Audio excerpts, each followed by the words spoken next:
This is going to be the worst Christmas the Charmings have ever had. We're talking the Charmings. Hit it.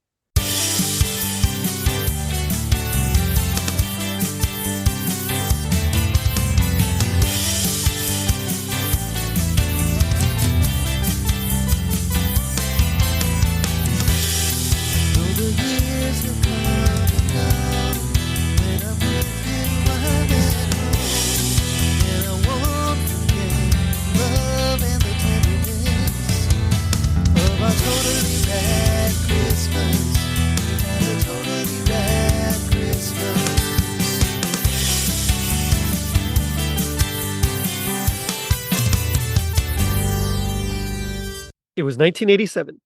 John Hughes set the record straight with Some Kind of Wonderful. Micro Machines were popular, and Snow White's evil queen learned about giving and believing at Christmas time. I'm your host, Jerry D, with another episode of Totally Rad Christmas, the podcast that talks all things Christmas in the 80s. Toys, movies, specials, music, and fads. If it was gnarly during Christmas in the 80s, we got it covered. Now, joining me is a Totally Rad Christmas All-Star and Ratty winner from Tis the Podcast. It's the raddest New Yorker, Anthony Caruso. Anthony, how's it going? Better now that I'm here, Jerry. It's so good to be back. It's been a while. Yeah, It's definitely been has. a while. But it's fun. I'm excited. We got a real winner here. I don't think me and you shared the same definition of the word winner. Oh, I always try to be positive. But no, it's definitely of its time. It's definitely something else, and we'll get into it. But how you been, man? It's been such a long time. It's good. The end of the year always runs away, I feel, from all of us. Mm-hmm. It's why I know every year you and me, Tom and Julia, and all the other shows were all like, "Oh, we're gonna get so ahead of ourselves this year, and have a relaxing end of the year," and it just never happens. Never happens. And then episodes are late or missed because of work and holiday plans and stuff. It's insane. But well, and that's perfect because this episode tonight, actually, we were supposed to do months ago, and same thing, work and illness. I lost my voice for like almost a month. I mean, it was like crazy. So yeah, it's good to finally see it, and it's good to finally be talking about the ridiculously cheesy sitcoms of the 80s. It's good to finally be back here. Yes. But before we dive in, let's do Hit Me with the Toaster. So this is where I ask you some questions. I want you to hit me with the first answer you can think of. So let's say Lillian is Scrooge. Recast the Ghosts of Christmas with Maleficent, Mad Madam Mim, and Prince John. Well, Prince John has to be Ghost of Christmas Present. Okay. Maleficent yet to come, and Mad Madam Mim past. Okay, I'm into it. Any particular reason? I mean, Maleficent, because she's like the scariest of all of them. I get it. Yeah, and I feel like King John compared to Mad Madam Mim is just a little goofier, a little more cuddly. That's true. Mommy. Although Mad Madam Mim would be a good Christmas present in the Scrooged universe. Ooh, yeah, I like that.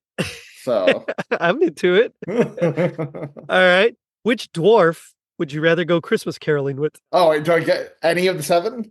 Yeah, any of the 7 dwarfs. Which would you rather go Christmas caroling with? Well, not Dopey, because he doesn't have a voice, and he can't drown me out. Grumpy, you can't have 2 grumpy guys here. I'm gonna go Happy. You want to be with Happy. Like, he'll put the most joy into the Christmas music. I agree. Yeah, that's a good choice. That'd be like going with Buddy the Elf, right? Yeah, exactly. Okay, and finally, let's say you're having Christmas with the Charmings. What dessert do you bring? Oh, what dessert do I bring? Any dessert? Yeah. My mom makes an amazing chocolate pudding pie. Ooh. So I'll bring that. That sounds delicious, especially for Christmas time. Yeah. Yeah. Right on. Very good. Yep. Very cool. Well, that's just a way for our listeners to get to know you a little bit better. Even though you've been on so many times, I'm sure they know you already. I mean, if they don't at this point, like, how are you randomly choosing which episodes to listen to? It's true. Well, there are a lot of obscure ones this past season. I'm going more mainstream for season 4, but this is like towards the end of season 3, so I get it. But so tonight we're here to talk about the Charmings.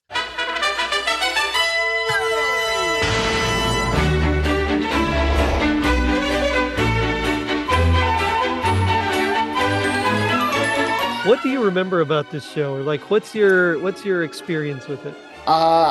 So when you mentioned the Charmings initially, like, hey, would you be interested to come on for this? I remember vaguely the premise, and I thought I had seen it, and I'm sure I did. But watching it again, I was like, oh man, if I saw this, I like trauma blocked it out. This was like, I almost feel like I needed to be like on acid or something for this one. This is a trip. We'll get into Santa Claus's look as well. But I will say, like, it's interesting because this is like obviously pre Once Upon a Time, right? Pre Shrek, pre Fables, pre all these things that brought classic fairy tales together. So this is kind of, I guess, one of the first, I'd imagine, if not the first. And yeah. Wouldn't it be crazy if like all those like really great things you just mentioned, like just based it off of this show? Like, right? Like in some like, alternate universe, this show never existed, so none of that stuff ever existed. That'd be crazy. I mean, when you look at Once Upon a Time, which I loved the first 2 seasons. I did too. Yeah. Then it like really dropped. Went off the rails. Yeah. I mean, it was Snow White, Prince Charming, and the Evil Queen were the main characters, which is this show. Yeah, and it was. I mean, it had Cameron from House in it, so it was like, yes, please. Yep. Yeah, just good stuff. I'll say this though, like at least the campiness. I feel like the actors knew what show they were in, and that they were in on the joke. It, like some shows you watch that are so bad and you can tell like the actors are trying their hardest. Like here, the actors knew exactly what they were cast for. Right. And that made it better and more enjoyable. It's okay, let's say this. It's an enjoyable watch. Is it like high quality art? No, by no means. It's not The Bear or anything, but it's enjoyable, you know. It's enjoyable. I mean, the Queen, I love the Queen. She reminded me very much of Bernadette Peters in Into the Woods. Okay. Mm-hmm. She reminded me very much of, what was that Dolly Parton movie? I think it was Dolly Parton movie we covered with the witch in the Woods. Smoky Mountain Christmas with the redheaded witch of the woods. She reminded me of her. And just like that witch, she reminded me of the witch from Hocus Pocus. Winifred, like the same vibe, the crazy redheaded vibe. Yeah. Frizzy like red hair too, you know? Yeah. So I appreciated her character. I mean, and I'm glad it was her character as kind of the star of this episode. Right. Yeah. It's definitely more focused on her, which I as well, I appreciated. I think out of all the actors, well, maybe except for Paul Winfield, she is the most she brought the most gravitas to it, even though she really didn't bring a lot, you know. Like I said, she knew exactly what show she was in. Yeah, she enjoyed her role. You could tell that she was really into the role. So when it's like that, you can at least gain some sort of fun out of it, I guess. Some sort of entertainment. Sure. Yeah. It was fun. I mean, it was not as fun for me as what was the one we watched that we did with Free Spirit. Yeah, not as fun as Free Spirit. That one, I loved that one. Free Spirit. But I still enjoyed my time watching. Yeah, I mean it is what it is. This aired December 17th, 1987. It was season 2, episode 10. Now the entire show, it was kind of odd. There's not a lot of history behind it. The whole premise basically is that it's Snow White and the Queen, instead of, I guess, dying, instead of falling off a cliff or whatever she does in the original cartoon, she somehow is still alive, and she casts a spell on Prince Charming and Snow White that is so powerful it puts them all to sleep, and they all wake up in the 1980s. They're not in the Enchanted Forest anymore. They have to get jobs and live and survive in the suburbs. I have a question about that premise because you probably remember more about the show overall than I do. What woke them up? Was it just the spell wore off? Like the spell just wore off. Yeah, that was it. Okay. I Yep. wasn't sure if it was like a gargoyles type thing where the castle must rise above the clouds, or That would be awesome. But nope, nope, no Goliath or anything. It's literally just after 1,000 years, okay, the spell's done, and they woke up. I, It I do also want to point out, just to air, when this originally aired, December 17th, yes. don't you miss like in the 80s and 90s when shows would go like right up to like Christmas Eve? Yep. Like now I feel like they end like so early, like for the mid-season break, like end of November, End of first week of November, yeah, or December. like the 3rd or 4th of Yeah, December, and yeah. yeah. There was something so Yeah. special about like the Christmas episodes that aired like right before Christmas. Right. Well, you're closer to the time, the excitement's there, and this was live TV, so it's not like you could just put it on, a streaming service. It was like Right. if you missed it, you missed it. So yeah, it was always cool. And there were promos for it, commercials. Thursday, Sledge lets his gun do the talking. You talking to me? Read my lips. Yeah, I'm talking to you. Sledgehammer. Then welcome in the holidays. Let it snow, let it snow, let it snow. You asked for it. Spend a white Christmas with the Charmings right after Sledgehammer. Tomorrow. So something tells me, judging from the ratings on Wikipedia, a lot of people missed it. But It's true. Although it actually did win an Emmy, I think. oh wow, okay. Let's see. It was nominated. I mean, it was all technical stuff. Oh, outstanding lighting direction for a comedy series. It did win. Yeah. Although the little boy Brandon Call was actually nominated for exceptional performance by a young actor at the Young Artist Awards. Sure. Uh, I you know, know, I know your feelings on child actors, so we'll I kind was, of I was about to say, if people who've listened to this show and my show by now, I don't need to. I'm sure people could guess what I thought of the children in this episode. yeah, yeah, they weren't great, but also like it fit more than Oh, it did fit. more than some of the other critiques that you've had on on some of those child actors. It like What? actually He was JT on Step. I did not realize. I didn't recognize him at all. Brandon JT on Call. Step by Step. Wow. Yeah, isn't that crazy? That is crazy. Yeah, I mean the show there was okay, there were two Snow Whites, one for the first season and then one for the second season. It started off Caitlin O'Heaney, and then Carol Houston took over. I don't really know a whole lot about either one of those, except that Carol Houston was also in A Very Brady Christmas. She was. Was she Valerie, Peter's girlfriend? She was, yes, she was the one that was his boss, right? His boss. Yep. Yeah. And then Prince Charming, Eric is his name. He was played by Christopher Rich, who I knew from Murphy Brown. That's kind of Yep. where he really got big. But then also, I think he was in Reba. Oh yeah, I Right? loved Reba. Yeah, you're right. Yep. Yep. And then we mentioned Brandon Call. Queen Lillian was played by Judy Parfitt, who I didn't really know much of. Apparently, Wow. she's like a Shakespearean actress, but what I knew her from was as the Queen in Ever After. Like, that's the only thing I recognized her from. Yeah, I first of all, I loved that. But yeah, when I was looking at her filmography, I'm like, wow, this woman actually has like acting chops. Right, right. That's the crazy thing. It's like she's Pride and Prejudice and like Dolores Claiborne and or Claiborne, excuse me, and I mean just a lot of like Hamlet and I mean, David Copperfield, and it's like, she wow, okay. she did Shakespeare at the Globe. Like, okay, this woman That's is like serious. that's awesome. Like how many people can say that, right? Exactly. How many people could say they did Shakespeare at the Globe and then started an American sitcom about the evil queen who woke up 1,000 years later and stuck in the modern world? She's moving on up.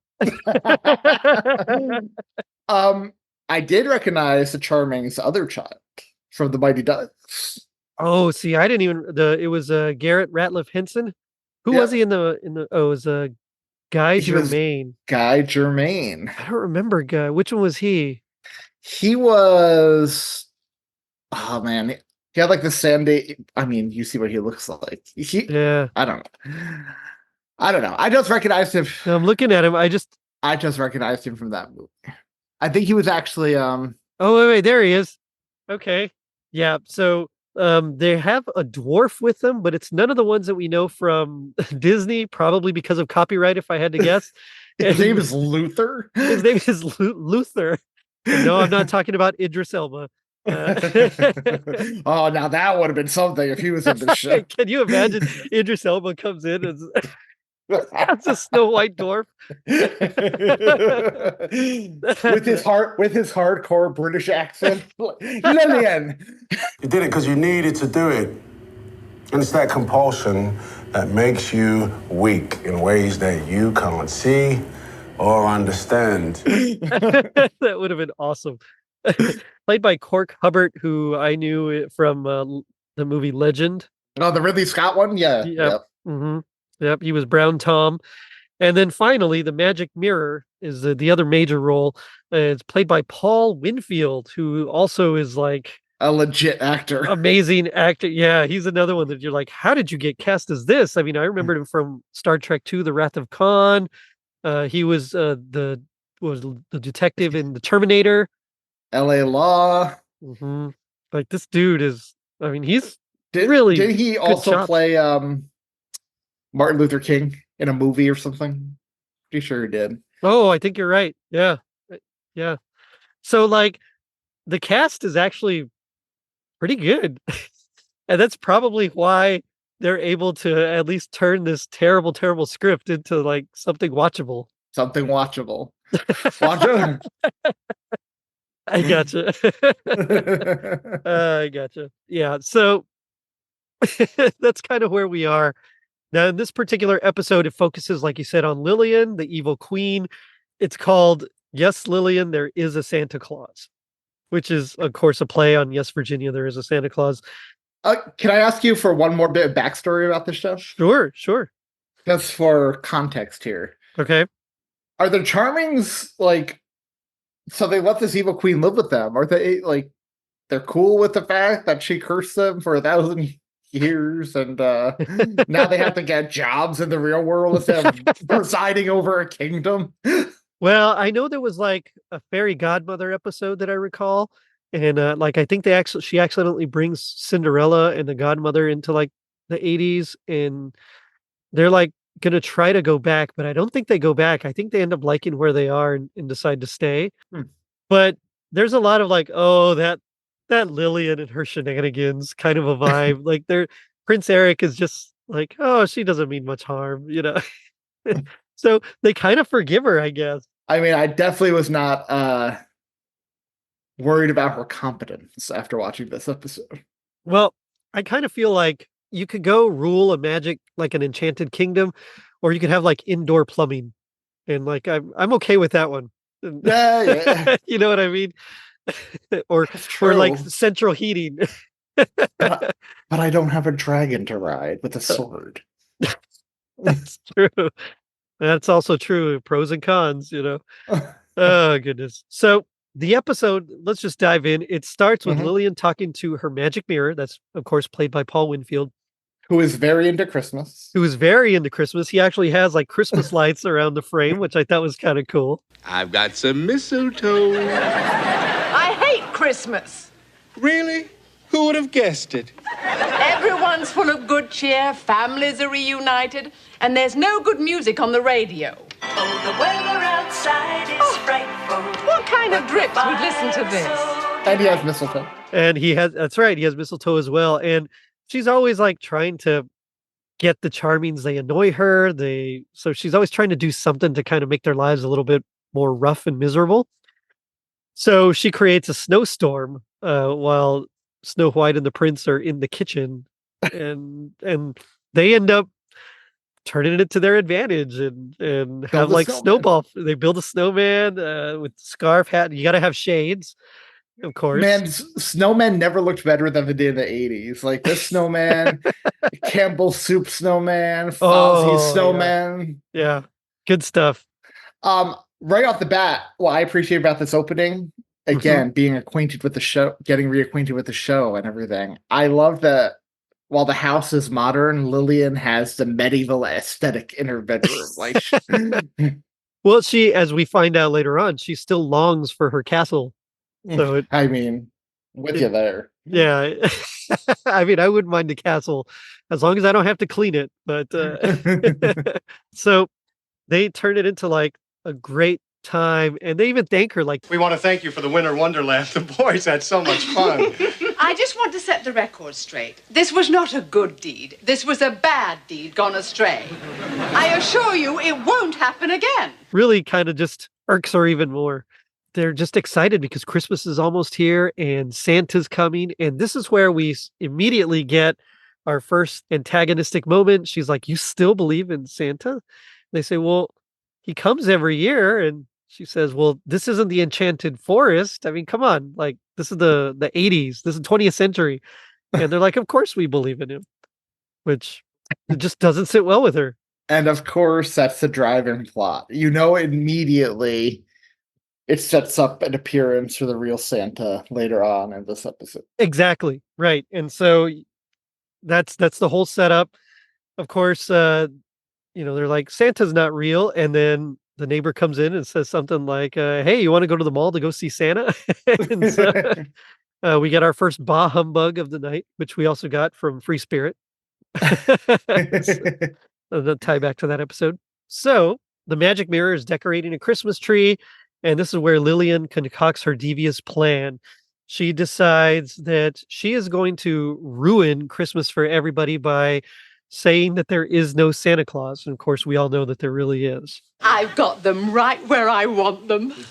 What are you babbling about? This is going to be the worst Christmas the Charmings have ever had. She pretty much decides she's going to focus in on the children and the Charmings and do everything she can to ruin their belief in Santa. Typical evil queen stuff. Exactly.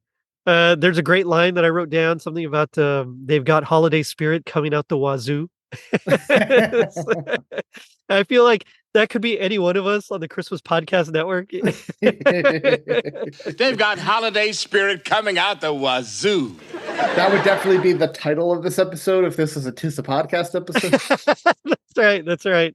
I'm going to call mine just the Charmings. So I'll be boring. But so this is Snow White. They come back from the mall. She says it wasn't Santa. It was just some joker in a red suit trying to make a few bucks. But I like how Eric is trying to actually deal with like some problems that occurred because of that snowstorm. And so there's like a plumber over and he's like, "Your pipes are frozen." Like, I've never seen anything like it. It's like that only happens in Vermont. And he has a great line. He says, Oh, well, that must be where these pipes are from.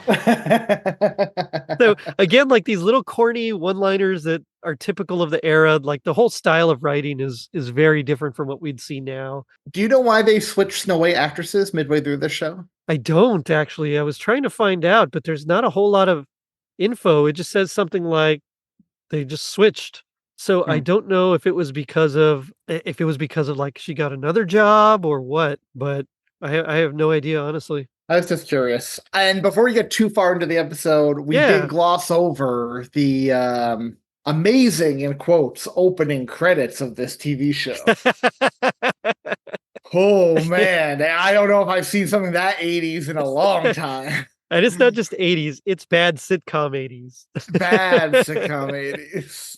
Yeah. Well, it's one of those where they like explain the whole plot in the theme song, but also With, the like, graphics are just bad. There's like, I was about to say the backgrounds look like they were done on Microsoft Paint and you just put them behind them. they might have been like 80s. I don't even know if Microsoft Paint was out then, but it feels like it was and someone did it.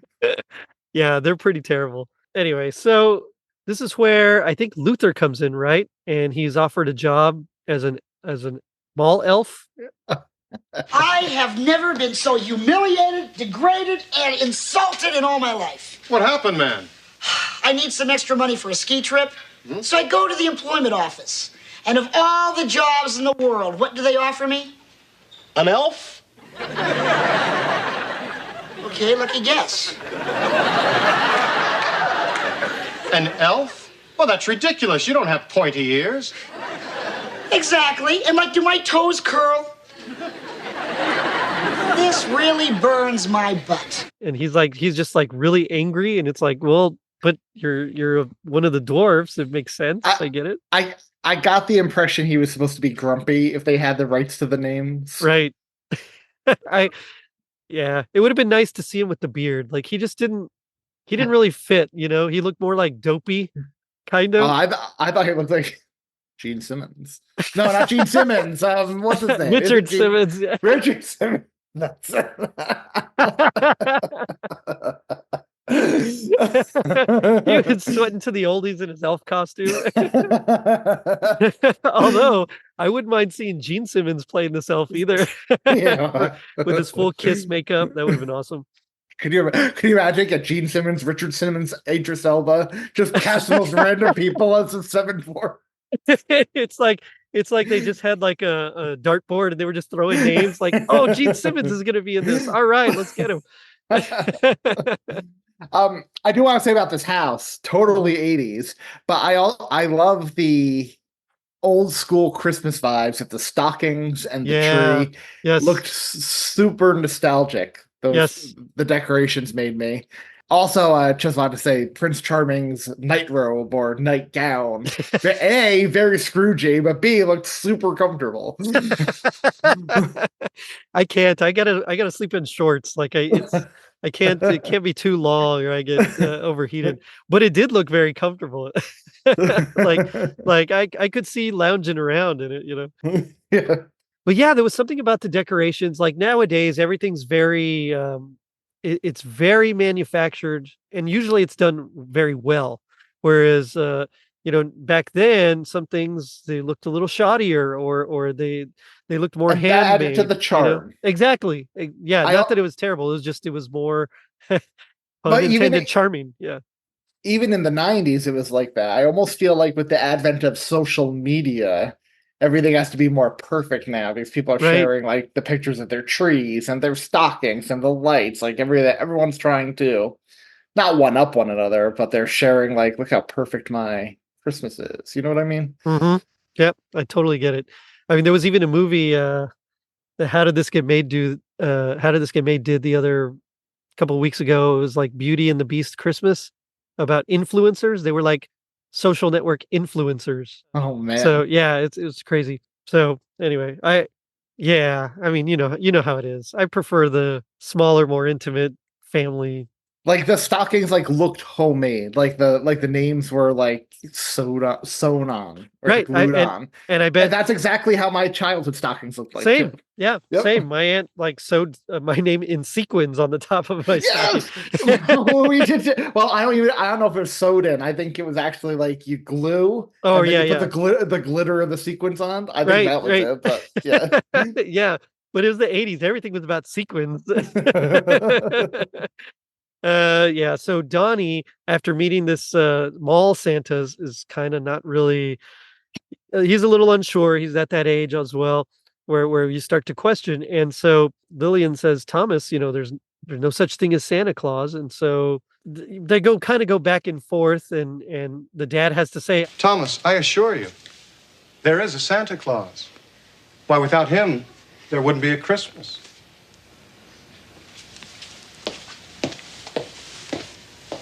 That's what I'm afraid of. So they're hanging up their stockings. I don't know if you have this, a night before Christmas checklist. Do you have like a checklist of tasks to do on Christmas Eve? I have a mental checklist. But yeah, I like that maybe when I have children one day, it'll be an actual checklist, like, okay, you can't fall asleep before Santa comes and puts out the gifts type thing. That's right. That's right. You guys got to be asleep. Yeah. So I don't really do checklists. Like I do for work, but for some reason, like it doesn't transfer over to like my home life. Like I'm very detailed. I take like intricate notes and everything at work. But as soon as I come home, it's like, oh, well, yeah, just remember to do that. And that's it. Yeah, it's like so laid back. I mean, I feel if you have so much to do on Christmas Eve, it's probably a good idea to have one. Yeah.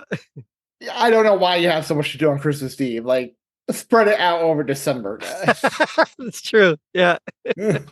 So I don't even remember what this is about, but I have written down in my notes, Sugar Plums dancing to La Bamba. Yeah, that's what the kid is dreaming of. Oh, okay. That's right. Sugar Plums dancing in their head. He's having the vision of Sugar Plums dancing in his head, but it's La Bamba they're dancing to. The children were nestled all snug in their beds. Check. While visions of sugar plums danced through their heads.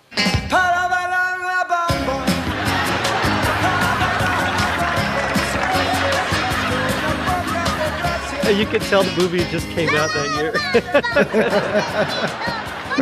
But they wake up. He asks if Santa's here, and Lillian tells him there's no Santa. She tells both of them, and by the way, there's no Easter Bunny, there's no Tooth Fairy either. And she just like laughs at him for believing. But she says there are bed bugs.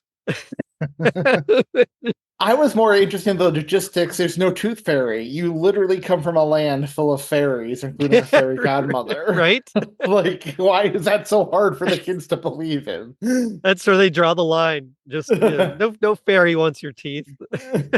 I mean, in fairness, I've said it before, that tooth fairy's got to be a serial killer or something collecting trophies. I don't know what she's doing with those teeth. I feel like there's probably a horror movie about that, right? There has to be. I'm sure Ron knows somewhere. I'm sure he knows. He probably could name 5 of them.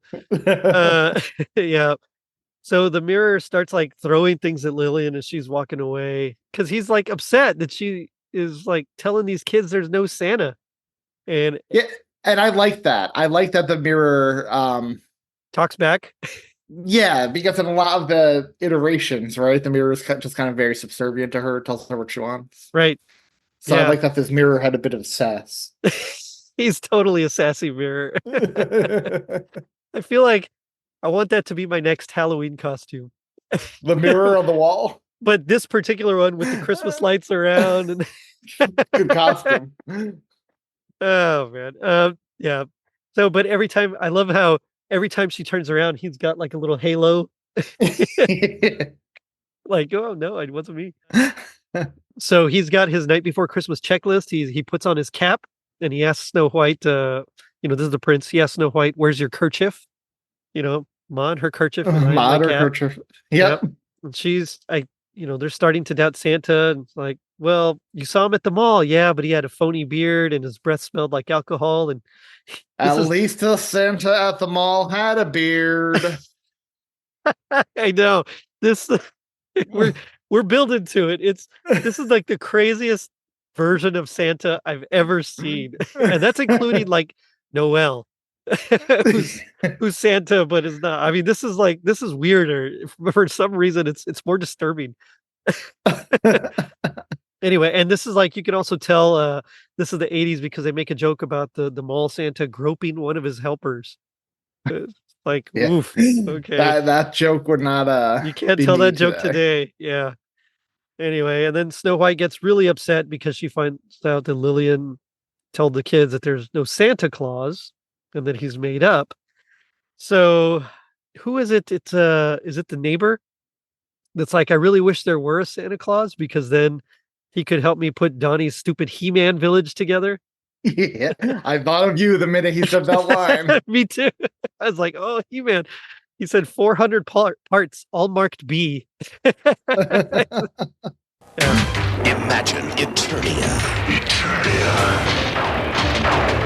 Imagine the gate of fangs.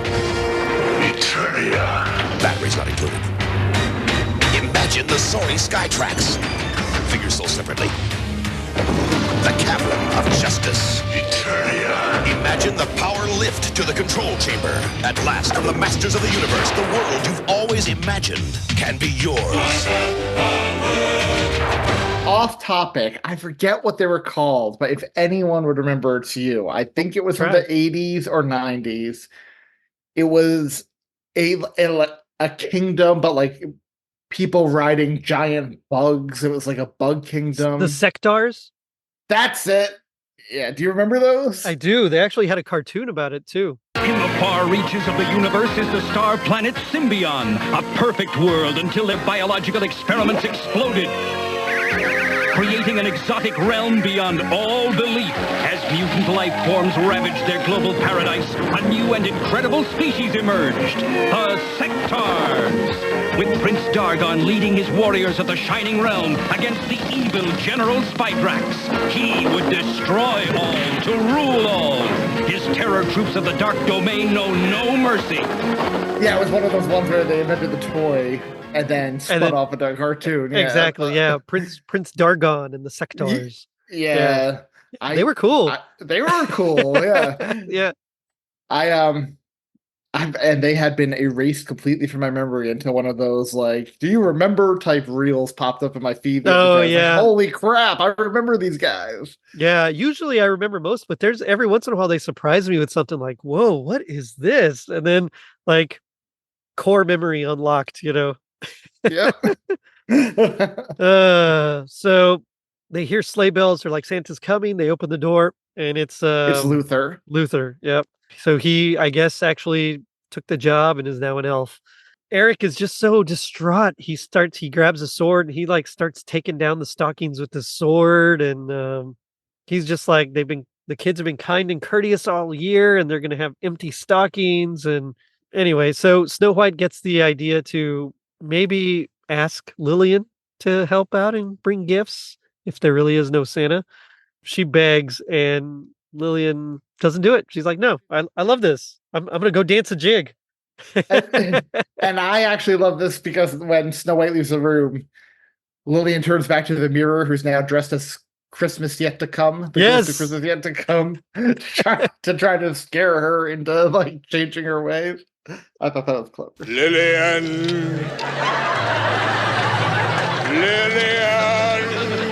this is a ghost of Christmas past. Do you mind? I'm trying to sleep.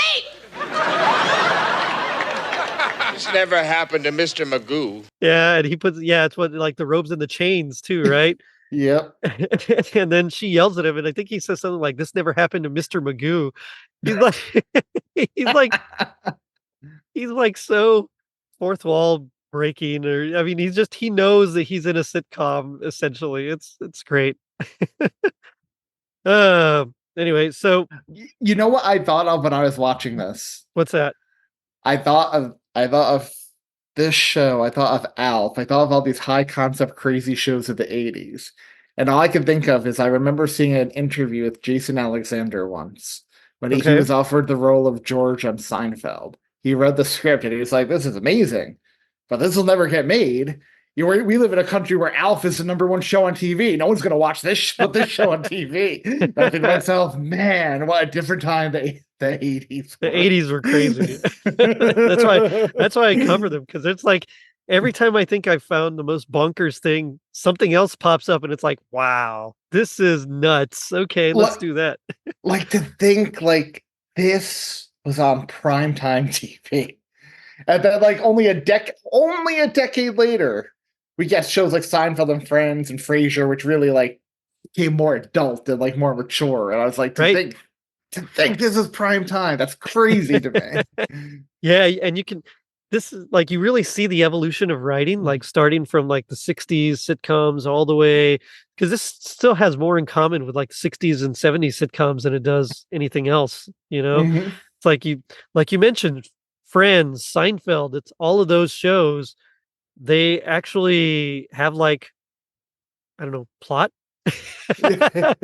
Or I mean, it's just a tighter style of writing. There's less just one-liners. It's more about the actual story, and all the jokes revolve around the story rather than just like, hey yo, kind of so it really is interesting, like the way they've come. But yeah, anyway. that's what this reminded me of. It's like there was a time this and Alf were like hit primetime shows. So this is where we get our infamous Santa. Lillian's asleep and wakes up, and it's the guy from Scrooged, the waiter from Scrooged. Are you he? Oh no, sir, you don't want that. It's a baked Alaska, sir. You he? It's that guy. He's wearing a leather coat that's almost like the prototype for Kurt Russell or David Harbour Santas. Yes, but like no beard. No beard at all. No glasses. He just has a mustache. Just a mustache, and he's got a little bit of sideburns, but not much. I mean, he has like Elvis lamp sideburns for sure. And He's Santa like hat. hip Santa. And I couldn't tell because the video quality, of course, isn't great. I couldn't tell if he was wearing blue jeans or if they were green, jeans. But I think they're blue jeans because I think they make a joke later on about like Levi's. Yeah, I mean, it's I assumed crazy. they were blue. Yeah, like blue jeans. I mean, it's like what? How is this guy? I mean, He probably has a Mustang instead of a sleigh parked outside. I would, or a DeLorean. Yeah, a DeLorean. She so she meets him. She says, "You're not real," and she touches him. It was like a bowl full of jelly, and he has a great line about who asked you.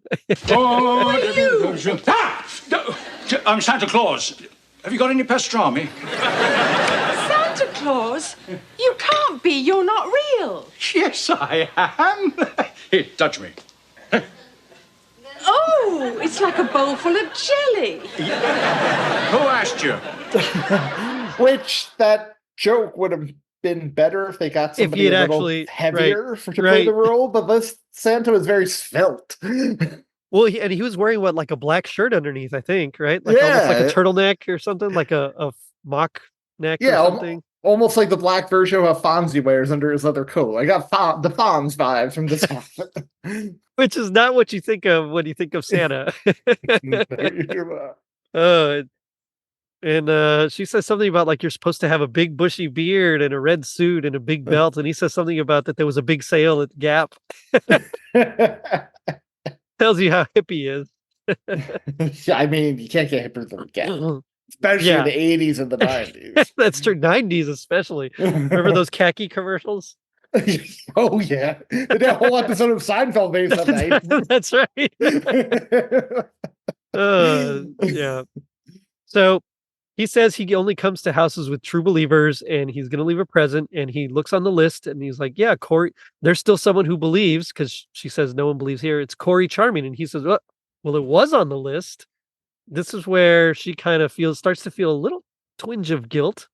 And he says, Lil, is there something you'd like to tell Santa? She confesses that she ruined Christmas and the only thing she ever wanted was her castle back. But I mean, he's like, hey, like, sorry, I can't leave any presents. It's against the law. Or what does he say? Like against the Santa handbook.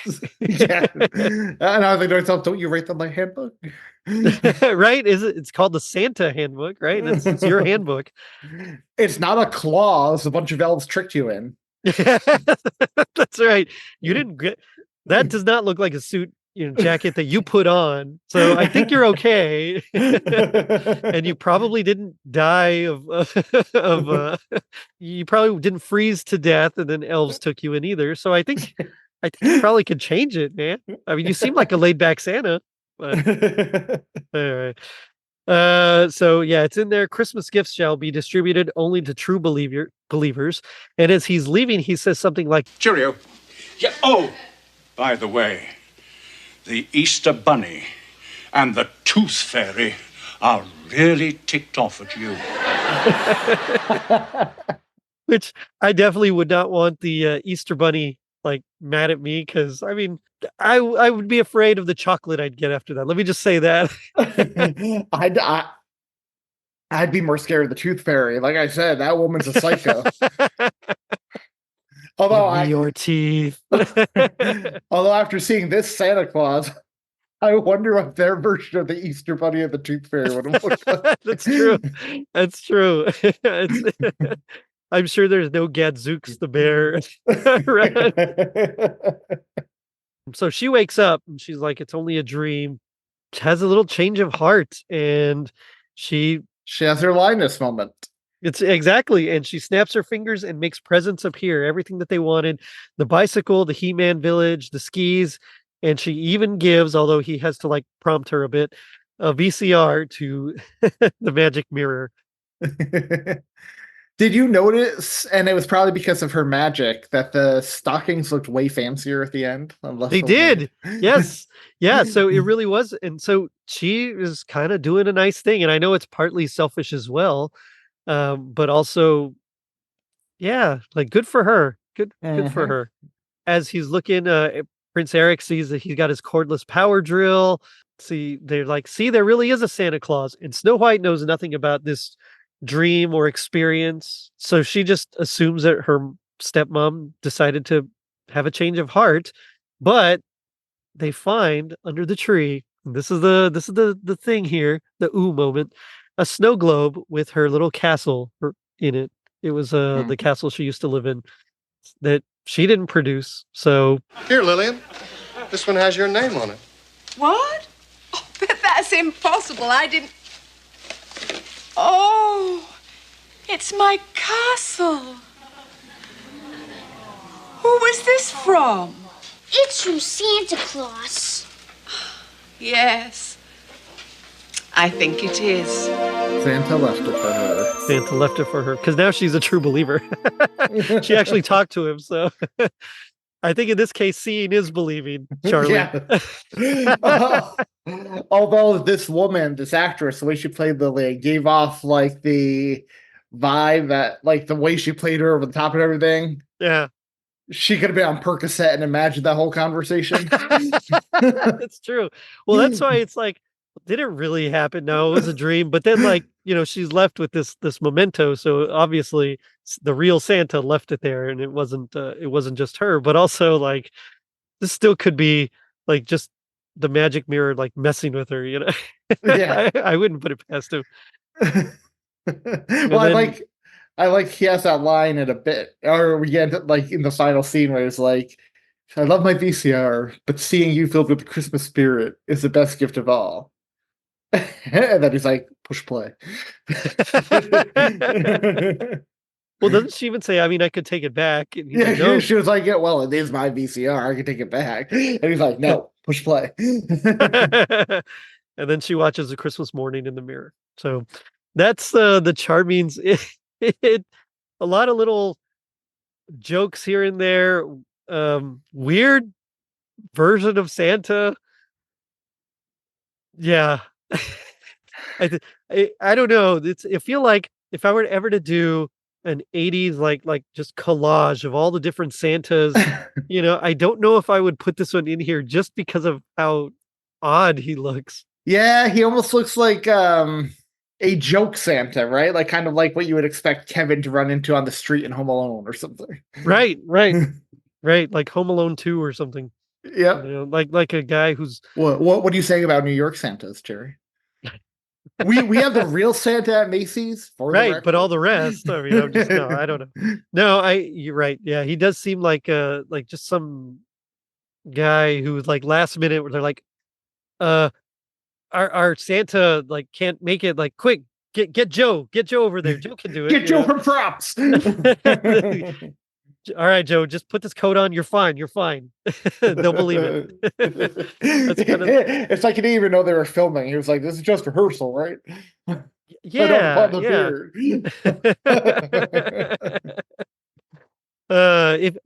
If you could be in this episode, who would you be? I mean, you'd have to pick Lillian. She has all the power. She does, yeah. You'd have to pick her or the mirror, but then the mirror, you're trapped. So I'm gonna have to go Lillian.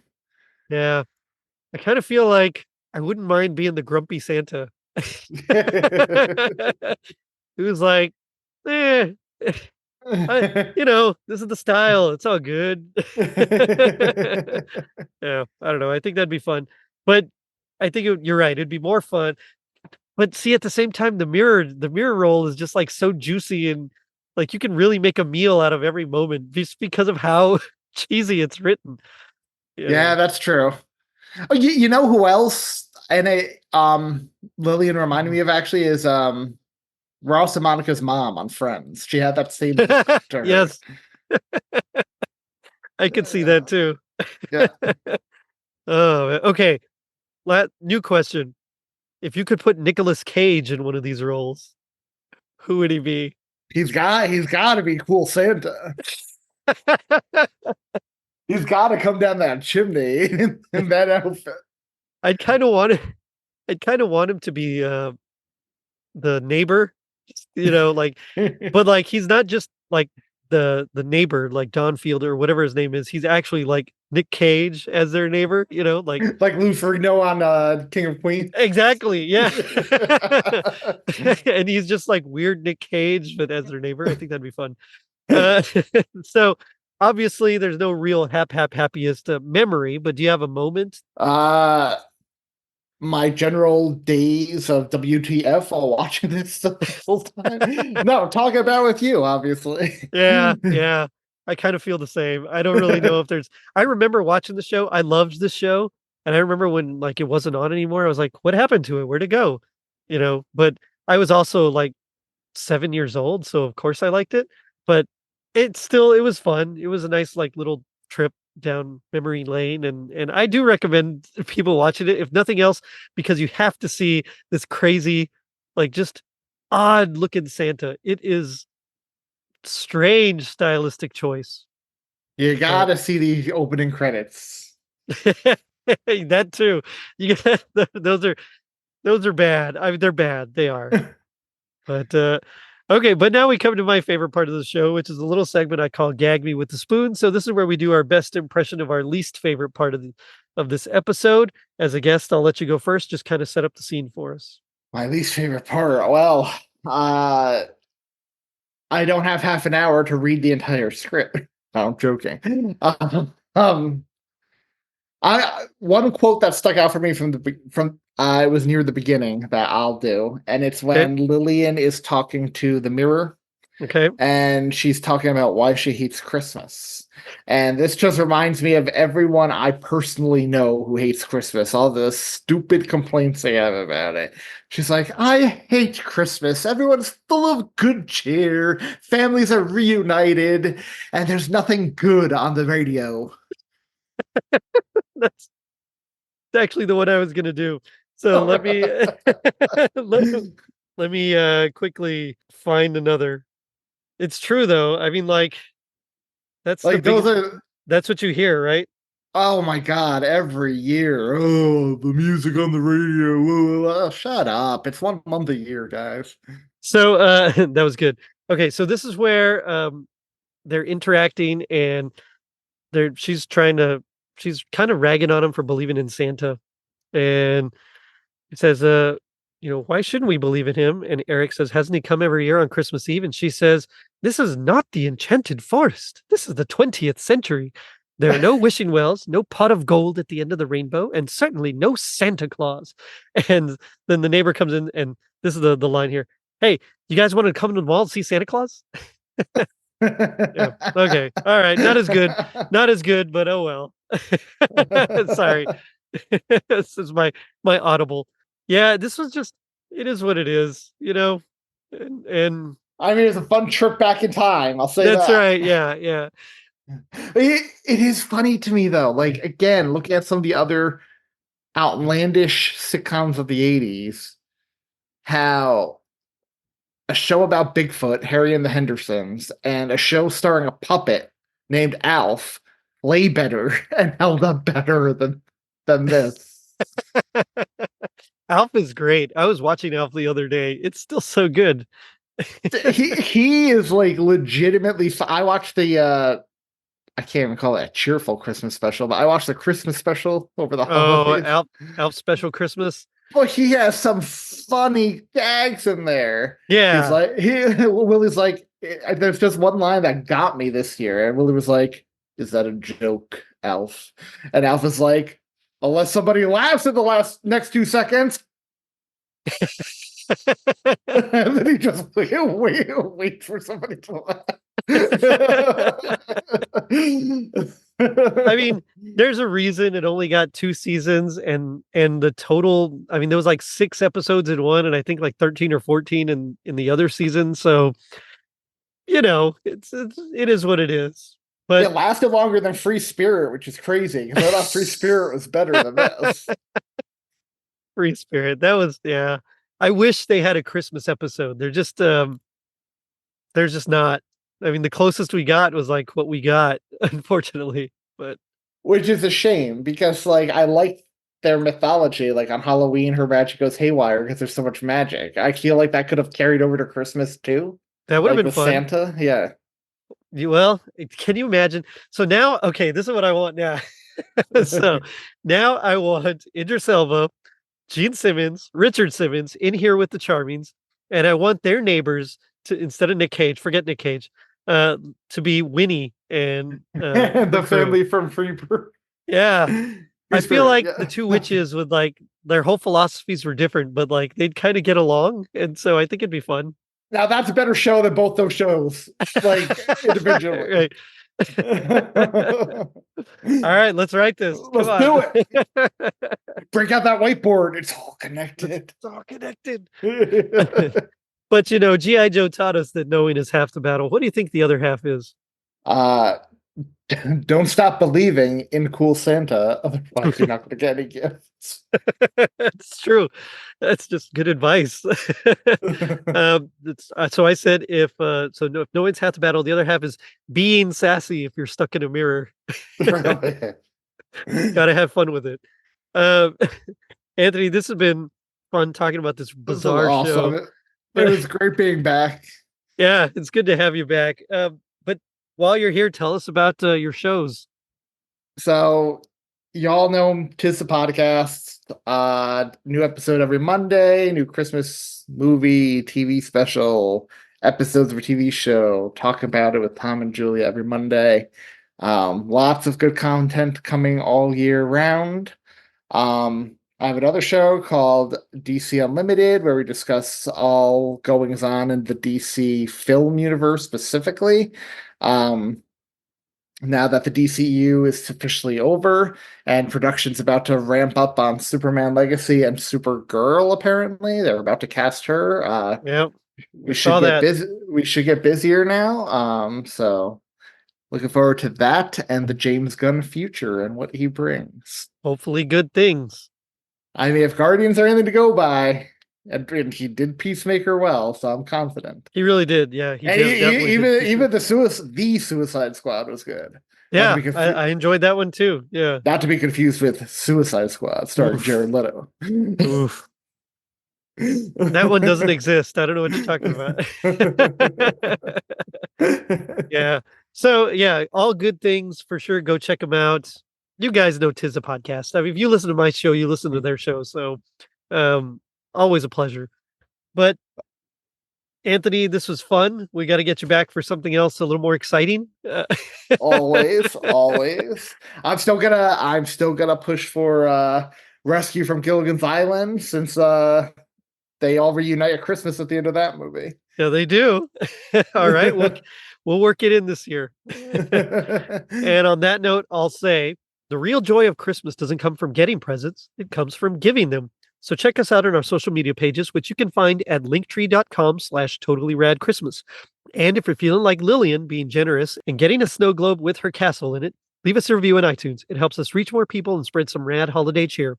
Now, don't forget to check out our merch shop on TeePublic and our super dope website, totallyradchristmas.com. Have a charming Christmas.